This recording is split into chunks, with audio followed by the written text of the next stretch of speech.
Hello everyone, welcome back to Maxim Automation. Today in this video, I'm going to share another tip with you while writing the code. Whenever we write our code, then we used to create many if-else blocks in our framework. And to create an if-else block is not a big deal, but are we creating it correctly? This is the point that we all need to take care. Now to discuss it, let's create an if-else block first.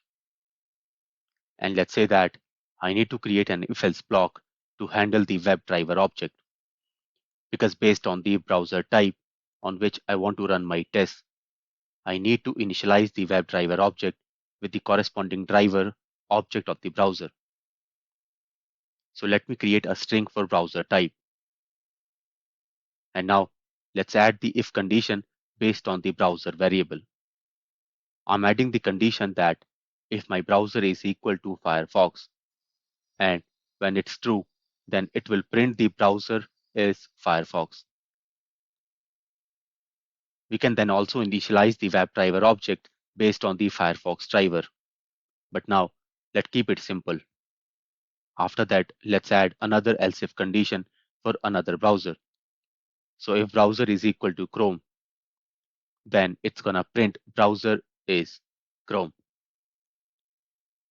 And then let's add another else if condition for another browser. And this time, let's take the browser as IE. Then it's gonna print the browser is IE in the console. So this is my if else block which I have created without giving any thought. And let's say my primary browser type where I run my test is Chrome. So for the maximum time, I'm going to receive the value for this browser variable as Chrome. And when my if block executes, then first it will check the first condition if my browser is equal to Firefox.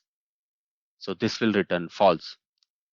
And then it will move to the next else if block and will compare if my browser is equal to Chrome. Here this will return true, and this will get executed to print the browser is Chrome in the console. So every time when I run my test on Chrome, then it is always going to compare it with Firefox first. And then it will come to the else if block. So this will take extra time to compare the variable with Firefox. Now let's say my primary browser is IE, and most of the time I run my test on IE browser. Then in that case, first it will compare the variable with Firefox in if block. And then it will move to this else if block and will compare if it is equal to the Chrome. When returned false, then it will move to this else if block where it will find the IE browser and will print the browser is IE in the console. So every time when I run my test on IE, then it's gonna run both these conditions first before coming to the actual browser, and which is definitely gonna take some extra execution time, though it will be very less, but yes, there will be extra time to hit these conditions. So I need to create an if-else block based on the priority of which value I'm expecting the most.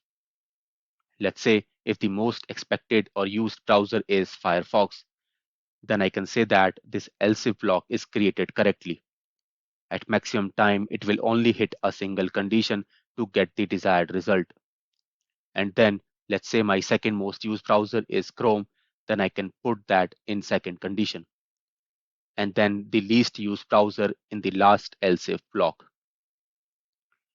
But if in your case, your most used browser is Chrome, then you can update this if else block with the very first condition, which compares for Chrome browser.